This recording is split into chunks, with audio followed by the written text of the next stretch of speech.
président Al-Assad réitère dans une interview avec la télévision officielle portugaise la détermination de la Syrie à lutter contre le terrorisme. Des terroristes tués dans les banlieues de Daraa, Hama, Idlib et Latakia. Washington annonce qu'elle enverra des unités des forces spéciales américaines pour soutenir les terroristes en Syrie.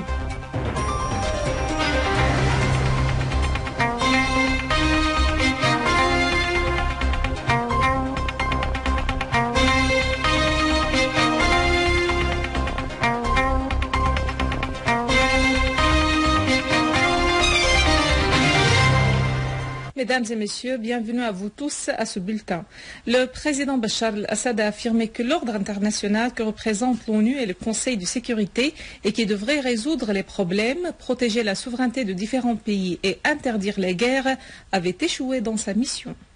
Dans une interview qu'il a accordée à la télévision portugaise officielle RTP, le président Bachar al-Assad a indiqué que l'opposition modérée est une sorte d'illusion et que la scène du terrorisme en Syrie est dominée par Daesh, le Front Nusra et certaines autres factions.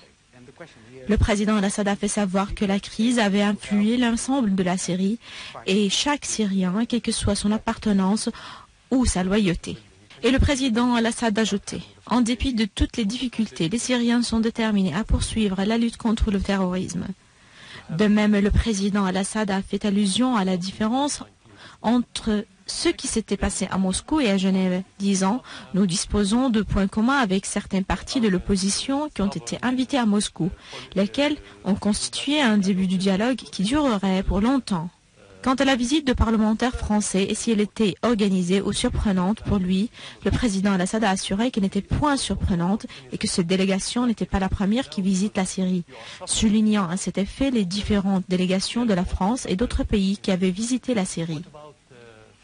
Évoquant l'impossibilité de l'apparition surprenante de Daesh et du Front Nusra, le président al-Assad a imputé la responsabilité du soutien du terrorisme à l'Arabie Saoudite et au Qatar, caractérisés par l'idéologie wahhabite, ainsi qu'à Erdogan, qui défend sévèrement l'idéologie des frères musulmans.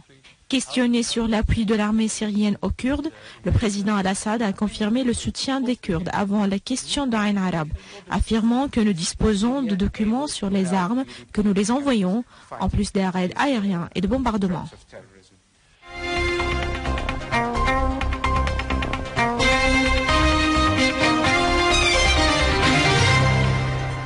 Des unités de l'armée arabe syrienne ont abattu de nombreux terroristes et blessé d'autres dans le quartier d'Al-Mashi à Dar al-Balad, détruisant des véhicules avec les terroristes à bord à Tal el-Hara et à Al-Mal dans la banlieue de Daraa. Dans la banlieue de Hama, des unités de l'armée arabe syrienne ont détruit des véhicules avec les terroristes à bord à Kafarzita, Sayyad et Latamne. Dans la banlieue nord de Latakia, l'armée arabe syrienne a neutralisé plusieurs terroristes à Doril et Ido, détruisant nombre de leurs caches et véhicules. Dans la banlieue d'Idlib, des unités de l'armée arabe syrienne ont tué et blessé plusieurs terroristes à Al-Houta, Qara al-Ghazal, Majas al-Shweiha et Khan Sheikhoun. Des terroristes du Front Al-Nusra ont massacré 5 civils et blessé d'autres dans la localité de Qanafed, dans la banlieue est de Salamiya, dans le gouvernorat de Hama. Une source de commandement de la police de Hama indiquait que des groupes terroristes armés s'étaient infiltrés à partir du village d'El Hjele vers la partie nord du village de Qanafed, assassiné 5 personnes, dont 2 enfants, et blessé d'autres. La même source a ajouté que les terroristes avaient kidnappé une dame et sa fillette, mis le feu dans les maisons et volé les biens.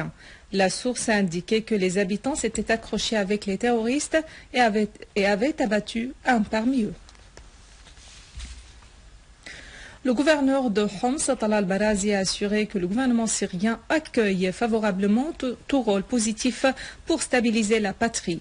À l'issue de sa rencontre avec le secrétaire général adjoint de l'ONU à la sûreté et à la sécurité, Peter Drennan, Barazi a indiqué que la visite de Drennan au gouvernorat s'inscrit dans le cadre des visites menées par les organisations de l'ONU pour prendre connaissance de l'ampleur de la destruction laissée par le terrorisme à Homs et des pas accomplis dans les réconciliations nationales et la stabilisation de certaines zones.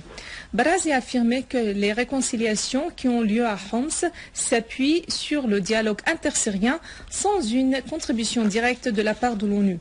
De son côté, Drennan a affirmé que l'objectif de la visite est de s'informer du soutien de l'ONU que l'ONU peut apporter au gouvernement syrien afin de faire parvenir les aides humanitaires aux personnes qui en ont besoin. Dans une nouvelle preuve sur le soutien apporté par les États-Unis aux terroristes en Syrie, sous l'appellation de l'opposition modérée, le chef d'état-major des armées des États-Unis, le général Martin Dempsey, a indiqué devant la commission des forces armées au Sénat que Washington enverra des unités des forces spéciales américaines en vue de soutenir les terroristes. Il a souligné que ce pas est nécessaire pour les États-Unis dans le but de réaliser leur objectif. Cette position a été adoptée quelques jours après le lancement par Washington d'un programme particulier pour entraîner 1200 terroristes dans des camps établis dans des pays agents dans la région, notamment l'Arabie Saoudite, le Qatar et la Turquie. À noter que les déclarations de Dempsey ont été données quelques jours après l'annonce par le général américain à la retraite John Allen que les États-Unis protègent ceux qu'ils entraînent et arment au moment où ils combattront sur le terrain. En Irak, l'armée poursuit ses opérations dans la libération de la ville de Tikrit, dernier fief de Daesh à Salah ad-Din. 10 terroristes de Daesh, dont un de nationalité saoudienne, ont été liquidés alors que 7 véhicules sont détruits dans des opérations de l'armée irakienne à Taïs, Boutalha et Sheikh Mohammed à Salah ad-Din. L'armée irakienne a procédé également à la libération du pont stratégique d'Al-Karama et l'usine de fabrication militaire au sud d'Al-Ramadi et la neutralisation des dizaines de terroristes de Daesh. En Libye, l'armée libyenne a infligé de lourdes pertes au groupe terroriste armé qui tentait de mener une agression à Benghazi. Les chasseurs bombardiers de l'armée libyenne ont bombardé pour la 3e fois en 24 heures la base aérienne d'Al-Maïtiqa à Tripoli où s'étaient retranchés des groupes terroristes.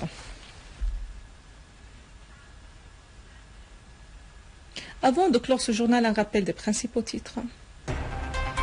Le président Al-Assad réitère dans une interview avec la télévision officielle portugaise la détermination de la Syrie à lutter contre le terrorisme.